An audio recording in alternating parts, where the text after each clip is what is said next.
Hello दोस्तों, कहानी के भाग 15 में आपका स्वागत है। अगर आपने इस कहानी के पहले भाग नहीं देखे हैं तो आप उन्हें हमारे चैनल अमृता स्टोरीज पर जाकर देख सकते हैं। तो चलिए शुरू करते हैं आगे की कहानी। शवी मुस्कुराने लगी और फोन पिक किया। दूसरी तरफ से आवाज आई, गुड मॉर्निंग मिस वेरी। ये सुनकर शवी हंसने लगी और बोली, क्या आरुषि, आप सीधे तरीके से गुड मॉर्निंग भी नहीं बोल सकते हैं, है ना? ऋत्विक का ध्यान खाने पर कम और शवी के एक्सप्रेशंस और उसकी बातों पर ज्यादा था। आरुष बोला, अब आपके बारे में सोचते ही मुझे परियों की याद आ जाती है, तो क्या करूं मैं? शवी मुस्कुरा के बोली, ओके ओके, अब आपसे बातों में तो मैं जीत नहीं पाऊंगी, इसलिए गुड मॉर्निंग। आरुष हंसने लगा उसकी बात पर। फिर शवी बोली, सुबह सुबह याद कैसे किया आपने? आरुष बोला, याद दिलाने। शवी हैरानी से, क्या? आरुष बोला, याद याद दिलाने। पर मतलब आप भूल गई कि आज संडे है और हमें शाम को कॉफी पर जाना है? शवी याद करते हुए बोली, अरे हाँ, I am really sorry Aarush ji, वो दिमाग से स्लिप आउट हो गया था। आरुष मुस्कुरा के बोला, कोई नहीं, आपकी तो ऐसी हजारों गलतियां माफ। शवी फिर हंस दी और ऋत्विक प्लेट में चम्मच को बस घुमाए जा रहा था। शवी का आरुष से बात करना उसे बिल्कुल भी अच्छा नहीं लग रहा था। फिर आरुष बोला, शाम को ठीक 6 बजे मैं आपको लेने आऊंगा, बी रेडी। शवी मुस्कुरा के बोली, आपको आने की जरूरत नहीं है आरुष जी, बस आप एड्रेस बता दीजिएगा, मैं खुद ही पहुंच जाऊंगी। आरुष बोला, अरे लेकिन ऐसे कैसे, मैं आ जाऊंगा ना। शवी फिर बोली, कोई बात नहीं, मैं आ जाऊंगी Aarush ji, please. Are you sure? Aarush ने पूछा तो शवी मुस्कुराते हुए बोली, yes I am sure. Aarush भी मुस्कुरा दिया तो शवी बोली, ओके तो अभी मैं रखती हूँ। आरुष बोला, कोई बात नहीं, शाम को तो मिल ही रहे हैं तो बातें भी हो जाएंगी। शवी ने ओके बोला और फोन कट कर दिया। उसका ध्यान ऋत्विक पर गया जो कि उसे ही देख रहा था और चम्मच हाथ में ही था लेकिन खा नहीं रहा था। वो बोली, क्या हुआ, आप खा क्यों नहीं रहे हैं? ऋत्विक बोला, तुम्हारी बातों से ही मेरा पेट भर गया। शवी हैरानी से उसे देखने लगी और बोली, क्या मतलब है आपका? मैंने तो आपसे कोई बात ही नहीं की। Exactly that's what I want to say, कि तुम मुझसे तो कभी ऐसे प्यार से बात नहीं करती जैसे उस आरुष से कर रही थी। अब हंस हंस के ऋत्विक उसे देखते हुए बोला। शवी हाथ बांधते हुए बोली, ओ तो मिस्टर एरोगेंट को अटेंशन नहीं दी तो मैंने तो बुरा लगा। ऋत्विक झट से खड़ा हुआ और बोला, हाँ चाहिए मुझे अटेंशन, तुम्हारी अटेंशन जो तुम उस आरुष को देती हो, लेकिन मुझसे तो ढंग से बात भी नहीं करती हो तुम। शवी बोली, आप फिर शुरू हो गए, आप इतना क्यों जलते हैं आरुष जी से? वो तो बेचारे कुछ कहते भी नहीं है, फिर भी आप। शवी की बात पूरी भी नहीं हुई थी कि ऋत्विक ने उसे दोनों बाजू से पकड़ा और बोला, हाँ जलता हूँ मैं, जलन होती है मुझे जब भी तुम उस आरुष से बात करती हो। उसके साथ तुम्हारा कंफर्ट लेवल देखकर मुझे बिल्कुल अच्छा नहीं लगता, बहुत जलता हूँ मैं। अब खुश? और हाँ, एक बात मेरी ध्यान से सुनो, शाम को तुम उसके साथ कहीं नहीं जाओगी। शवी गुस्से में बोली, आप होते कौन है मुझे रोकने वाले? मैं जरूर जाऊंगी, वो मेरे दोस्त हैं, मुझे उन पर पूरा भरोसा है और मुझे आपकी फ्री की एडवाइस भी नहीं चाहिए। अब छोड़ो मुझे। ऋत्विक उसके चेहरे के करीब आके बोला, ठीक है जाओ तुम, लेकिन याद रखना मैंने क्या बोला था कि तुम्हारा साया भले ही तुम्हारा साथ छोड़ दे लेकिन मैं नहीं छोड़ने वाला। तो तुम जाओ, मैं भी साथ चलूंगा तुम्हारे। शवी बोली, बॉडीगार्ड हैं जो हर जगह मेरे साथ, आप मेरे साथ चलेंगे, मैं आपको कहीं नहीं लेकर जाने वाली। ऋत्विक मुस्कुराया और बोला, अभी तक समझ नहीं पाई हो तुम मुझे ठीक से शायद। ऋत्विक सिंघानिया अपनी जुबान का बहुत पक्का है और फिर बात अगर अपनी जाना से किए गए प्रॉमिस की हो तो वो तो हर हाल में पूरा करूंगा मैं। तुम अच्छे से तैयार हो जाना और हाँ, पिंक कलर का सूट पहनना, बहुत खिलेगा तुम पर। शवी उसे गुस्से से देख रही थी तो वो बोला, अब मुझे इतना इंटेंसली देखोगी तो अपनी बात अधूरी छोड़कर। वो मुस्कुराने लगा तो शवी ने नजरें फेर ली। ऋत्विक ने उसे छोड़ा और बोला, तुम तब तक अपने काम वगैरह निपटाओ, फिर शाम को हमें बाहर जाना है ना? इतना कहकर वो अपने रूम में जाने लगा तो पीछे से अंबर की आवाज आई, ओए कहाँ जा रहा है एहसान फरामोश इंसान, रुक जरा। आवाज सुनकर ऋत्विक पलटा और बोला, अबे अबे कहाँ था तू, इतने दिन बाद आ रहा है? अंबर बोला, उल्टा चोर कोतवाल को डांटे, हाँ खुद मेरी कोई खैर खबर तक नहीं ली। फिर उसके पास आके उसके कान में धीरे से बोला, सही है, जब प्यार हो जाता है तो फिर दोस्त का रोल तो साइड ही हो जाता है ना? उसके बाद सुनकर ऋत्विक ने उसके पेट में एक पंच मारा और बोला, ज्यादा मेलोड्रामा मत कर कमीने, तुझ पे सूट नहीं करता है। अंबर उसे इग्नोर करके शवी की ओर गया और हाथ आगे करके बोला, हेलो ब्यूटीफुल, आई एम अंबर वर्मा, ऋत्विक का दोस्त। शवी उसकी तरफ देखकर मुस्कुराई और अपना हाथ आगे किया और शेक हैंड करके बोली, आई एम शवी। ये देखकर ऋत्विक उन दोनों को घूरने लगा और जाके दोनों के हाथ अलग करते हुए बोला, हो गया तुम दोनों का दोस्त दोस्त खेलना, तो अब अपना अपना काम करो। कहकर उसने एक नजर शवी को देखा और अंबर को घूर कर लगभग खींचते हुए अपने रूम में ले गया। अंबर जाते जाते शवी से बोला, हम अपना फुल इंट्रोडक्शन बाद में करेंगे, छवि उसकी बात पर हंस दी और दादी के रूम में चली गई। रूम में पहुंचते ही ऋत्विक ने अंबर पर हमला कर दिया। उसे बेड पर लेटा के उस पर मुक्कों का बरसात कर दी। अंबर खुद को छुड़वाते हुए बोला, अबे क्यों मार रहा है मुझे? क्या किया है मैंने? ये तो बता। ऋत्विक उसे मारते हुए ही बोला, बहुत इंट्रो इंट्रो खेल रहा था ना, अब खेल मेरे साथ। मुझे पता है तू जानबूझ के कर रहा था ना, मुझे जलाने के लिए। अंबर हंसते हुए बोला, ओह तो मतलब ऋत्विक सिंघानिया जल रहा है। तभी मैं सोचूं कि ये जलने की बू यहाँ से आ रही है। हाँ हाँ जल रहा हूँ मैं। यहाँ तू जलाने की कोशिश कर रहा था और वहां वो जानबूझ के मुझे जलाती है, तो जलूंगा नहीं मैं? ऋत्विक खिंच के बोला। तो अंबर बोला, अरे मैं तो मजाक कर रहा था, लेकिन तू और किसे जलता है? ऋत्विक बेड पर उसके पास बैठा और पूरी की पूरी स्टोरी उसे सुनाने लगा। उसकी सारी बात सुनकर अंबर बोला, क्या बात कर रहा है तू? मतलब यहाँ लव ट्रायंगल बना हुआ है और मुझे खबर ही नहीं? फिर खुश होते हुए बोला, अरे वाह मजा आएगा अब तो कहानी में। उसकी बात सुनकर ऋत्विक ने उसे एक घूंसा जमाते हुए कहा, अबे कमीने, तेरे जैसे दोस्त हो तो दुश्मनों की जरूरत ही किसे हो? अंबर मुस्कुराया और बोला, अबे गुस्सा मत कर, मैं तो तुझे चेयर अप करने के लिए बोल रहा था, तू नाराज मत हो। अच्छा बता अब क्या करने वाला है तू? ऋत्विक बेड से उठा और 2 कदम चलकर बोला, क्या करना है? मैं जा रहा हूँ शाम को शवी के साथ। अंबर उठा और बोला, लेकिन उसने तो उसे अकेले बुलाया है। तो अगर तू साथ जाएगा सामने से तो उसे और मौका मिलेगा ना तुझे गलत और खुद को सही साबित करने का। ऋत्विक मुस्कुराया, बोला, वो तो तब होगा ना जब उसे पता चलेगा कि मैं उनके आसपास हूँ। अंबर आश्चर्य से उसे देखने लगा तो ऋत्विक ने उसे कुछ बताया, जिसे सुनकर अंबर खुश होते हुए बोला, अरे वाह यार, क्या प्लान बनाया है तूने? तो मतलब उसे क्या किसी को भी पता नहीं चलेगा तेरी मौजूदगी का? लेकिन तुझे क्या लगता है कि वो सच में शवी से प्यार करता है? ऋत्विक बोला, मुझे ये नहीं पता, बल्कि मुझे कुछ भी नहीं पता, ना ही मुझे कुछ और जानना है सिवाय एक चीज के कि मैं शवी से प्यार करता हूँ, बेइंतहा मोहब्बत करता हूँ। जिंदगी है वो मेरी, मेरे जीने की वजह है वो, है तो ये ऋत्विक सिंघानिया है।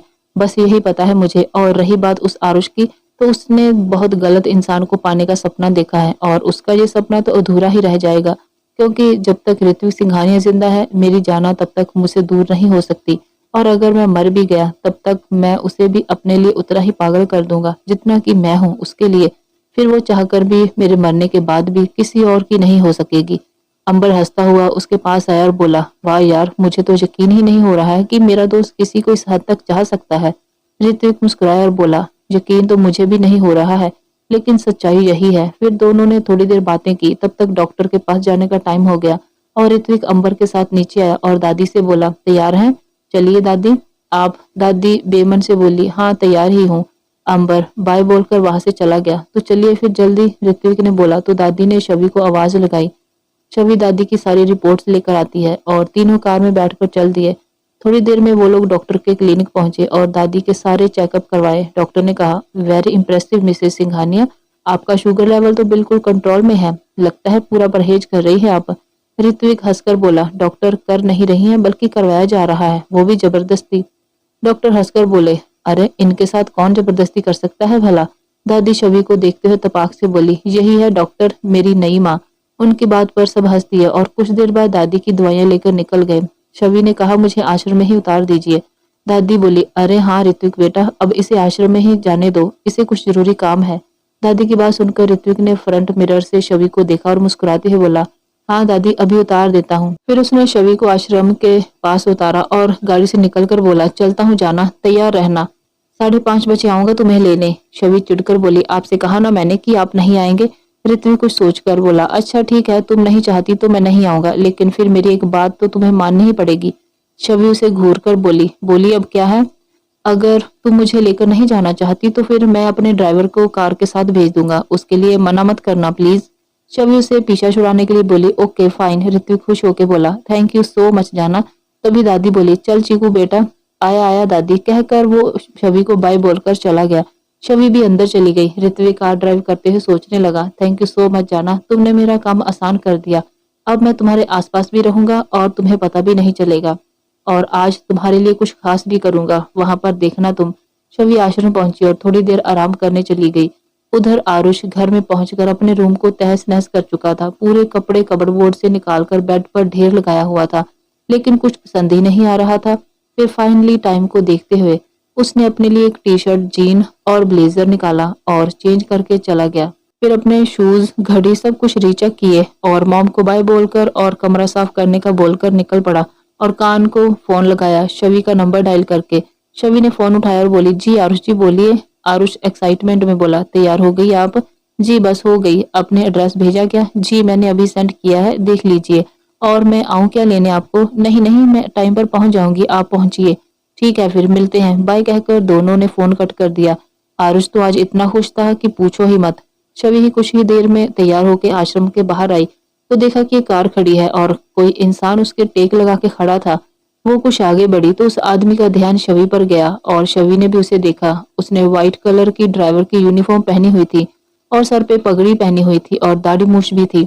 वो शवि को एकटक देखने लगा तो शवि असहज हो गई और बोली, आप कौन है और यहाँ क्यों खड़े हैं? किसी का वेट कर रहे हैं क्या? वो आदमी भी नॉर्मल हुआ और बोला, जी ओह मैं तो तुम्हारा ही वेट कर रहा था जी। मुझे आरएस ने भेजा है आपको आपकी मंजिल तक पहुंचाने। ओह जी ठीक है, शवि ने बोला तो वो बड़ी अदब से बोला, ओ जी मैं खूबसूरत लड़कियों से थैंक यू नहीं लेता जी, आप तो बस हुक्म कीजिए, कहाँ जाना है आपको? उसकी बात सुनकर शवि को उसका बिहेवियर अजीब सा लगा, लेकिन फिर भी मन मार कर बिना कुछ बोले कार में पीछे की सीट पर जाके बैठ गई। वो ड्राइवर भी बैठ गया और शवि ने उसे एड्रेस बताया। फिर उसने कार स्टार्ट कर दी और फ्रंट मिरर को शवि की तरफ सेट करने लगा। शवि ने ये देखा लेकिन कुछ बोली नहीं। वो ड्राइवर बीच बीच में शवि को देखे जा रहा था और मुस्कुराए जा रहा था। फिर कुछ देर बाद बोला, जी वैसे कभी किसी ने ਤੁਹਾਨੂੰ बताया कि तुसी बड़े सोहने लगदे हो? मतलब बिल्कुल किसी परी के जैसे, जिसे कोई एक बार देख ले तो और कुछ भी देखने की ख्वाहिश ही ना रहे। वो ये सब बातें शवि की तरफ देखकर बोल रहा था। अब शवि की बर्दाश्त से बाहर हो जा रहा था। वो तो गुस्से से बोली, देखिए मिस्टर आप अपनी लिमिट क्रॉस मत कीजिए। सीधे तरीके से अगर गाड़ी चलानी है तो ठीक है वरना मुझे यहीं उतार दीजिए। वो शवि की बात सुनकर हंसते हुए बोला, अरे तुसी तो गुस्से में हो और भी कह ढाते हो, क्या बात है? शवि उसे उंगली दिखाते हुए बोली, देखिए मिस्टर अगर आपने अभी के अभी अपनी बकवास बंद नहीं की ना तो मैं ऋत्विक जी को आपकी सारी हरकत बता दूंगी, फिर देखना वो क्या करते हैं आपका हाल। नौकरी से तो निकालेंगे ही और साथ में आपका ये बड़ा सा मुंह मार मार के और भी बड़ा कर देंगे, देखना। शवि ये सब इतने कॉन्फिडेंस से बोल रही थी कि वो ड्राइवर उसकी बात पर मुस्कुराने लगा तो शवि और चिढ़ गई और बोली, आप अभी की अभी गाड़ी रोकिए, मुझे उतरना है, मैं अपने आप ही चली जाऊंगी, आप रोकिए गाड़ी।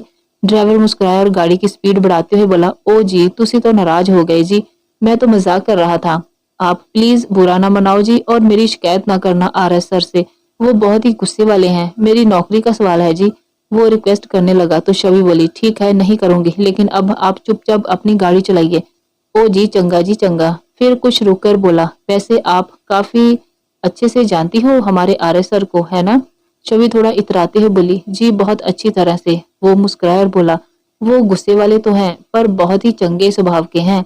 वैसे आपने अभी उनका नाम लिया ना, सब तो उन्हें आरएस के नाम से ही जानते हैं, उनका असली नाम तो बस उनकी फैमिली और उनके कुछ खास लोग ही लेते हैं, लगता है आप भी बड़े खास हो उनके, है ना? ये सुनते ही शवि को ऋत्विक का ख्याल आया और उसके चेहरे पर एक प्यारी सी स्माइल आ गई जिसे वो ड्राइवर मिरर से देखकर मुस्कुराने लगा। फिर उसने म्यूजिक प्लेयर ऑन कर दिया और उसमें सॉन्ग बजने लगा, कितना हसीन चेहरा, कितनी प्यारी आंखें। गाना सुनकर शवि को ना चाहते हुए भी बार बार ऋत्विक का ख्याल आ जा रहा था और उसके साथ ही उसे ऋत्विक के साथ बिताए हुए लम्हे भी याद आने लगे। ऋत्विक का कन्फेशन, उसका प्यार और हक जताना उसे स्पेशल फील करवा रहा था खुद को ही। ऐसे ही थोड़ी देर में वो लव बर्ड्स कैफे पहुंच गए और शवि नीचे उतरी और साथ ही वो ड्राइवर भी। शवि ने उसे थैंक यू बोला और अंदर चली गई और वो ड्राइवर खुद से ही बोला, थोड़ी देर में मिलते हैं मैडम जी, और मुस्कुरा के गाड़ी में बैठ गया। शवि अंदर पहुंच गई तो कैफे का मैनेजर उसके पास आया और बोला, मैडम आपका नाम शवि है ना? शवि, जी। मैनेजर बोला, आप आइए मेरे साथ। शवि उनके पीछे पीछे चल दी और वो उसे एक टेबल की ओर इशारा करके बोला, मैडम आप उस टेबल पर जाइए। ओके थैंक यू बोलकर शवि वहां पहुंची तो देखा कि एक टेबल जिसके आसपास दो चेयर्स रखी थी उसे बहुत ही खूबसूरती से और अलग तरीके से सजाया गया था। शवि उस टेबल को देख रही थी कि तभी पीछे से आवाज आई, कैसा लगा दोस्त? उसने मुड़कर देखा तो आरुष था। वो स्माइल करते हुए बोली, आरुष जी ये तो बहुत ही खूबसूरत है। तभी आरुष ने चेयर को आगे करते हुए, प्लीज। शवि मुस्कुराकर बैठी और बोली, आरुष जी इतना सब कुछ क्यों? आरुष बोला, अब ये मेरी खास दोस्त के साथ पहली कॉफी ट्रीट है तो इसे स्पेशल तो बनाना ही था ना। शवि मुस्कुरा दी। तभी वहां वेटर आया और बोला, सर ऑर्डर प्लीज। आरुष ने मेन्यू शवि की ओर बढ़ाते हुए कहा, आज ऑर्डर मैम करेंगी। शवि बोली, लेकिन हम तो कॉफी के लिए आए हैं ना, तो ऑर्डर कैसा? आरुष बोला, अब आ ही गए हैं तो डिनर भी कर ही लेंगे, कॉफी के बाद, और वैसे भी रात तो होने ही वाली है ना। शवी कुछ बोलने को हुई तो तभी आरुष बोला, प्लीज मना मत कीजिए। शवी मुस्कुराई और बोली, ठीक है। आरुष भी मुस्कुराया और वेटर से बोला, तब तक आप 2 कैपुचिनो ले आइए। वेटर चला गया। दोनों बातें करने लगे। आरुष बोला, वैसे आज मेरी दोस्त बहुत प्रिटी लग रही है और ये पिंक कलर तो बहुत ही सूट कर रहा है आप पर। शवी मुस्कुरा के बोली, थैंक यू आरुष जी। थोड़ी देर में वेटर कॉफी लेकर आ गया और दोनों कॉफी पीने लगे। तभी वहां का मैनेजर स्टेज पर आया और हाथ में माइक लिए खड़ा हुआ और बोला, may I have your attention please. सब लोग उधर देखने लगे तो वो बोला, आज हमारे कैफे की 25th एनिवर्सरी है, तो आज का दिन बहुत ही स्पेशल है। तो आज के स्पेशल दिन पर आप सबके लिए एक सरप्राइज है। आप सबने एक सीक्रेट सिंगर का नाम तो सुना ही होगा ना। सब लोग खुशी से उछलते हुए बोले, यस। शवी आरुष से बोली, ये आज तक कभी सामने नहीं गाता है।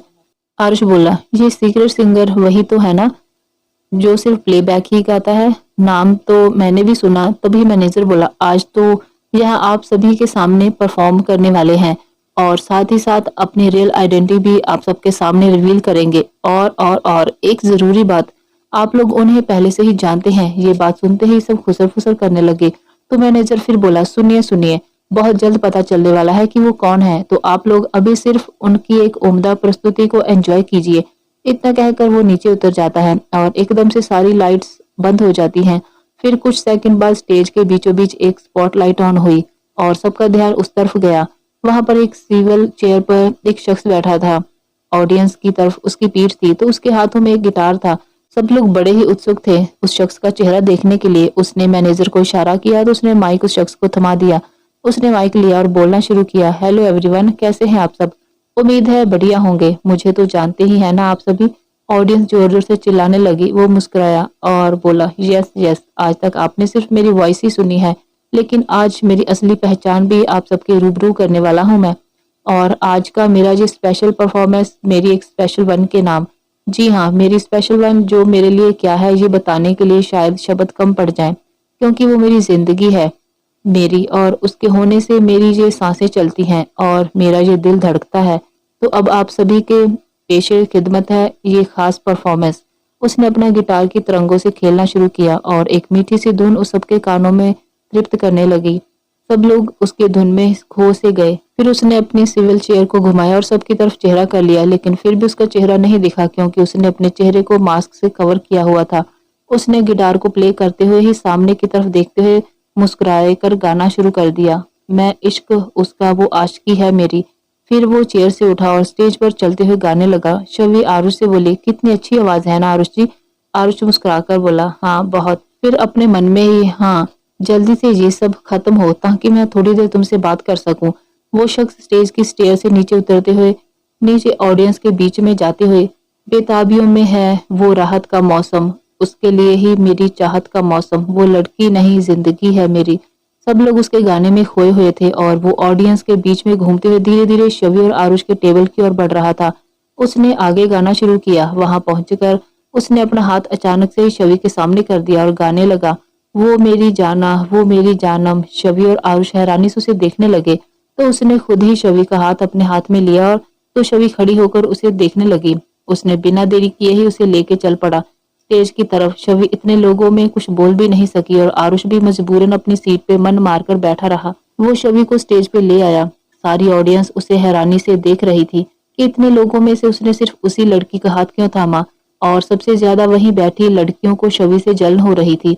वो शवी को अपने सामने खड़ा करते हुए आगे के लिरिक्स बोला, मैं चैन। उसका गाना खत्म हुआ तो उसने किसी के रिएक्ट करने से पहले ही अपना गिटार साइड में रखा और शवी को कमर से पकड़कर अपने करीब खींच लिया, जिसके लिए शवी तैयार नहीं थी। तो वो एकदम से हैरान होकर उसे देखने लगी। वो शख्स मुस्कुरा दिया। शवी के हाथ खींचने की वजह से उसके सीने पर जा लगे, जिससे उसकी तेज रफ्तार से दौड़ती हुई धड़कन को शवी महसूस कर पा रही थी। उसी पल बैकग्राउंड में एक गाना चल पड़ा और वो शख्स शवी को देखते हुए उसके साथ डांस करने लगा।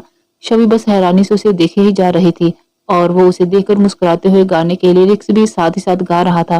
फिर थोड़ा उसके चेहरे के पास आके मुस्कुराते हुए, खुदा ने तुझको दिया मुझे, तुझे मैं खो नहीं सकता। फिर थोड़ा सा सीरियस लुक देते हुए, मैं मर जाऊंगा अगर कभी कहना पड़ गया ये सनम, मैं तेरा ही हूँ मगर तेरा हो नहीं सकता।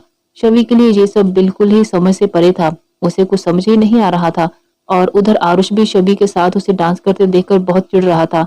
हमें मार ही ना डाले, बुरी नजर ये लोगों की, ये हाथ छुड़ाएगी ना हाथ पकड़ने देगी। इसके साथ गाना खत्म हुआ और सारी ऑडियंस स्टैंडिंग ओवेशन देने लगी, लेकिन उसने शवि को वैसे ही पकड़े रखा और धीरे से उसके कान के पास आके बोला, कैसा लगा सरप्राइज जाना? ये सुनते ही शवि की आंखें हैरानी से बड़ी हो गई।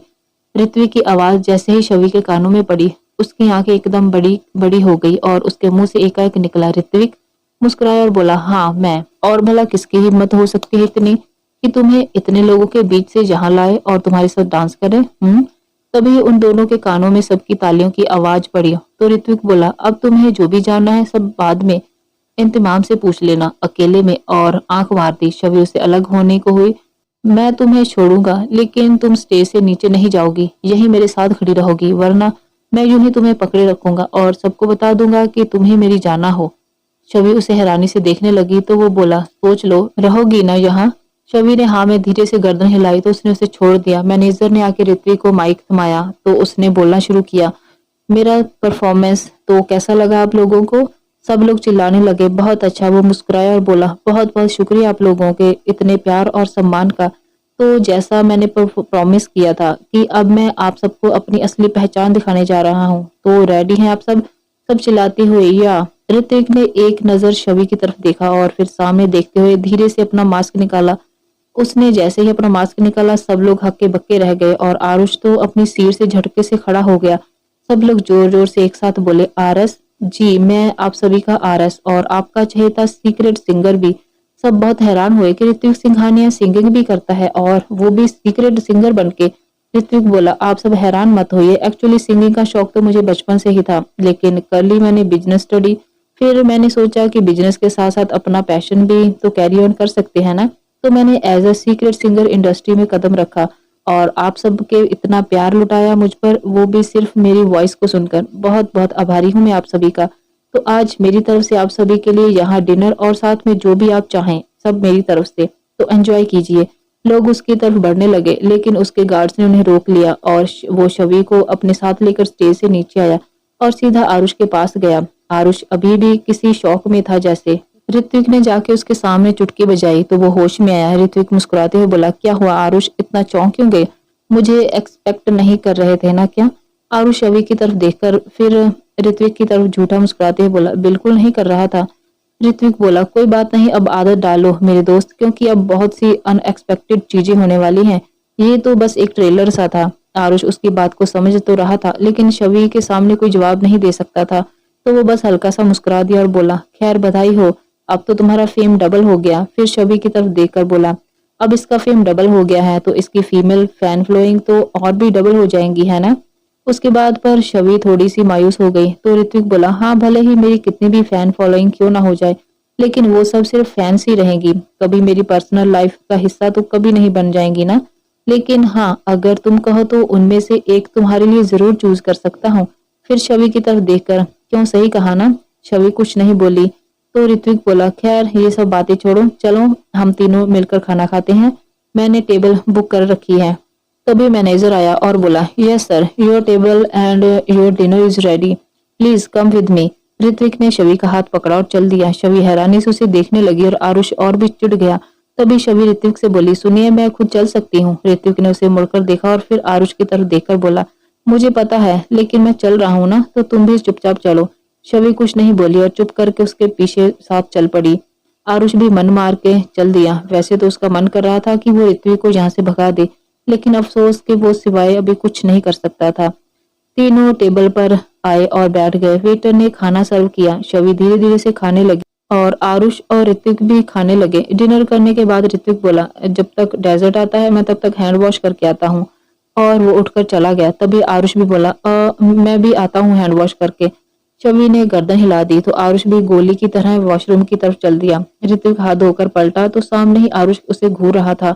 ऋत्विक अपने हाथ वाइप करते हुए बोला, क्या हुआ यार, ऐसे ड्रावने लुक क्यों दे रहे हो, जैसे मुझे जान से ही मार डालोगे? आरुष उसकी तरफ बढ़ते हुए बोला, काश मैं ऐसा कर पाता, पर अफसोस मुझे जेल नहीं जाना। तो फिर क्या बात है, तुम इतने भी भोले तो नहीं हो ऋत्विक कि मेरी बात का मतलब ना समझ पाओ, लेकिन फिर भी अगर मेरे मुंह से साफ साफ सुनना चाहते हो तो सुनो, क्यों आए हो यहाँ? अरे तुम्हें नहीं पता क्या सीक्रेट सिंगर की पहचान को सबके सामने लाने को झूठ मत बोलो ऋत्विक, मुझे पता है तुम जानबूझ के आए हो यहाँ हमारी शाम खराब करने। ऋत्विक हैरानी से, हमारी मतलब मेरी और शवि की। तुम्हें अच्छे से पता था कि मैं उसे यहाँ लाने वाला हूँ, तो तुमने अपनी पावर के दम पर ये सब तमाशा रचाया ताकि मैं शवि के साथ टाइम स्पेंड ना कर सकूं, है ना? ऋत्विक उसके कंधे पर हाथ रख के बोला, इम्प्रेसिव, वैसे मानना पड़ेगा इंटेलिजेंट तो बहुत हो। आरुष ने उसका हाथ झटका और बोला, देखो ऋत्विक, मैं आखिरी बार कह रहा हूँ तुमसे, हट जाओ और मेरे और शवि के बीच से। मैं बहुत प्यार करता हूँ उससे। तुम्हें अगर मुझसे कोई पर्सनल इशू है तो तुम बताओ, मैं सॉर्ट आउट करने की कोशिश करूंगा, लेकिन ये सब मत करो। शवि को बीच में मत लाओ। ऋत्विक सीरियस होकर बोला, अगर पर्सनल इशू होता तो मैं खुद ही सॉर्ट आउट कर लेता, लेकिन तुमने शवि का ख्वाब देखकर इस लड़ाई को जंग में बदल दिया है आरुष। और मैं सब कुछ बर्दाश्त कर सकता हूँ, लेकिन मेरी जाना पर किसी और की नजर तक नहीं सह सकता। और तुम उसे मुझसे छीन कर पाना चाहते हो? आरुष झट से बोला, ये क्या मेरी जाना करते रहते हो हमेशा? भूलो मत कि उसने तुम्हें अभी तक हाँ नहीं कहा है। ऋत्विक मुस्कुराया और बोला, उसने ना भी तो नहीं बोला है मुझे, और वो हाँ भी मुझे ही बोलेगी। और बहुत जल्द आएगा वो दिन जब वो खुद मुझसे अपने प्यार का इजहार करेगी। आरुष बोला, इतनी बड़ी गलतफहमी में जी रहे हो कि शवि खुद सामने से तुम्हें ऐसा कुछ कहेगी? शायद उसे जानते नहीं हो कि वो बहुत ही इंट्रोवर्ट टाइप की लड़की है, तो उसके मुंह से ये सब सुनना सिर्फ तुम्हारा ख्वाब ही रह जाएगा। ऋत्विक बोला, गलतफहमी नहीं, मेरा विश्वास है, मेरा प्यार पर।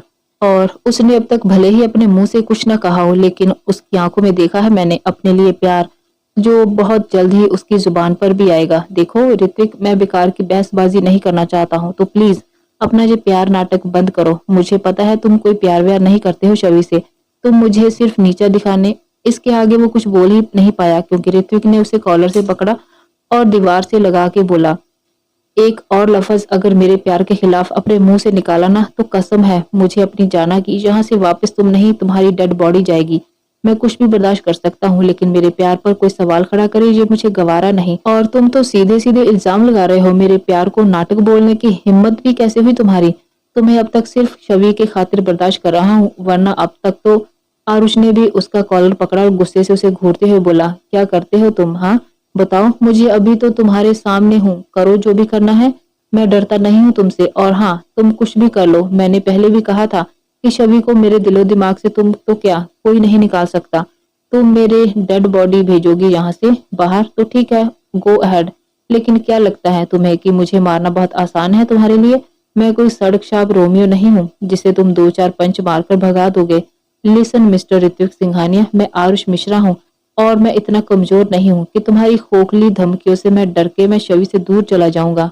तुम जितना उसे मुझसे दूर करोगे मैं उतना ही उसके पास जाऊंगा, क्योंकि मैं प्यार करता हूँ उसे। I love her, I love her, I love. उसके पूरा बोलने से पहले ही ऋत्विक ने उसे एक पंच से मारा और गुस्से से अपनी लाल आंखों से उसे घूर कर बोला, खबरदार, अगर ये बात दोबारा अपनी जुबान पर लाई तो बहुत पछताओगे। अब तक तुमने सिर्फ ऋत्विक सिंघानिया का डार्क साइड देखा नहीं है। मैंने अभी अभी कहा था कि उस पर नजर तक बर्दाश्त नहीं है मुझे किसी की, तो उसे पाने के ख्वाब देखने से पहले ये सोच लेना कि अपनी जान प्यारी है कि नहीं। आरुष ने भी उसे धक्का दिया और बोला, जान प्यारी तो उन्हें होती है जिन्हें मौत का डर होता है, और मैं पहले ही अपनी जिंदगी अपनी सांसें शवि के नाम लिख चुका हूँ, तो ये मारने की धमकी तो मुझे मत देना। लेकिन हाँ, एक बात मेरी याद रखना कि छवि मेरी है, आज नहीं तो कल वो मेरी ही होगी, वो भी तुम्हारी आंखों के सामने। ऋत्विक उसे उंगली दिखाकर, दूर रहो मेरी जाना से, वरना ऋत्विक सिंघानिया का वो रूप देखोगे जो तुमने सपने में भी नहीं सोचा होगा, क्योंकि वो मेरे लिए मेरी जिंदगी है, मेरा वजूद है। तो कोई मेरी जिंदगी मेरा वजूद को मुझसे छीनना चाहेगा तो कसम है मुझे मेरे प्यार की, उसे कहीं का नहीं छोड़ूंगा। उसी के वजूद को चकनाचूर न कर दिया तो मैं भी ऋत्विक सिंघानिया नहीं, ऐसी हालत कर दूंगा कि अपने पैदा होने पर भी अफसोस होगा। Understand, you better understand. कहकर वो उसके सीने पर हाथ मार के बाहर चला गया और आरुष अपने होंठ साफ करते हुए बोला, ठीक नहीं किया तुमने ऋत्विक सिंघानिया। अब तक तो प्यार से समझा रहा था, लेकिन अब दूसरा तरीका ही अपनाना पड़ेगा तुम्हें मेरी छवि से दूर करने का। कहकर वो अभी अपने कपड़े ठीक करके बाहर चला गया। ऋत्विक गुस्से से बाहर आया और टेबल पे आके छवि का हाथ पकड़ा और बोला, चलो। छवि हैरानी से, क्यों, क्या हुआ? ऋत्विक अपना गुस्सा दबाते हुए, कुछ नहीं हुआ, बस चलो तुम्हें घर छोड़ दूं। पर आप तो कह रहे थे कि। छवि की बात सुने बिना ही ऋत्विक गुस्से से उसे लेकर चल पड़ा। छवि बस देखती रह गई। बाहर आते ही छवि ने झटके से अपना हाथ उसे छुड़वाया और बोली, क्या हुआ है बताएंगे? अभी तो आप ठीक थे, अब अचानक से क्या हो गया है जो मुझे ऐसे घसीटते हुए लेकर जा रहे हैं आप? ऋत्विक फिर उसका हाथ पकड़ के बोला, देखो छवि, अभी मुझसे कुछ मत पूछो, बस घर चलो। शवि ने फिर से अपना हाथ छुड़वाया और बोली, नहीं, जब तक आप नहीं बता देते कि क्या बात है तब तक मैं नहीं जाऊंगी आपके साथ। और आरुष जी भी तो थे ना आपके साथ, कहाँ है वो? आरुष का नाम सुनते ही ऋत्विक का गुस्सा और बढ़ गया, लेकिन वो शवि के सामने अपना आपा नहीं खोना चाहता था, इसलिए उसके पास आया और बोला, तुम्हें सुनाई नहीं दिया क्या मैंने क्या कहा? चलो अभी के अभी यहाँ से। उसने शवि का हाथ फिर से पकड़ लिया तो शवि ने फिर से उसका हाथ झटका और गुस्से में बोली, नहीं जाऊंगी, अब तो मैं आपके साथ बिल्कुल भी नहीं जाऊंगी। आप अपनी ये धौंस अपने पास ही रखिए और मैं ऑटो से चली जाऊंगी, आप जाइए। इतना कहकर वो आगे बढ़ने लगी तो ऋत्विक ने उसका हाथ पकड़ा और उसे अपनी ओर घुमा के उसके कंधों के पकड़कर बोला, तुम्हें एक बार में मेरी बात समझ में नहीं आती है क्या? कब से कह रहा हूँ चलो यहाँ से, लेकिन तुम अपनी जिद छोड़ने को तैयार नहीं हो। क्या जानना है तुम्हें आरुष कहाँ है? हाँ, है ना, वो भी जा रहा है अपने घर। सुन लिया, अब चलोगी या कुछ और भी सवाल जवाब करने हैं तुम्हें? छवि कुछ नहीं बोली, वो नजरें झुकाए उसकी बातें सुन रही थी। उसका कोई जवाब ना पाकर वो फिर बोला, बोलो अब। छवि ने धीरे से रुंधी हुई आवाज में कहा, मुझे मुझे दर्द हो रहा है। उसकी बात सुनकर ऋत्विक को रियलाइज हुआ कि उसने शवि के कंधों को बहुत जोर से ही पकड़ा हुआ है और उसने जल्दी से उसे छोड़ा और बोला, आई एम सॉरी। वो गुस्से में उसकी बात को नजरअंदाज करके शवि आगे बढ़ी और जाके कार में बैठ गई। तो दोस्तों बहुत जल्दी ही आप देखेंगे शवि का इजहारे इश्क। तो दोस्तों ये थी आज की कहानी। आगे कहानी में क्या होगा जानने के लिए देखिए कहानी का अगला भाग। आपको ये कहानी कैसी लगी कमेंट बॉक्स में जरूर बताएं। वीडियो को लाइक शेयर करें, चैनल पर नए हैं तो चैनल को सब्सक्राइब जरूर करें। मिलते हैं अगले भाग में। धन्यवाद।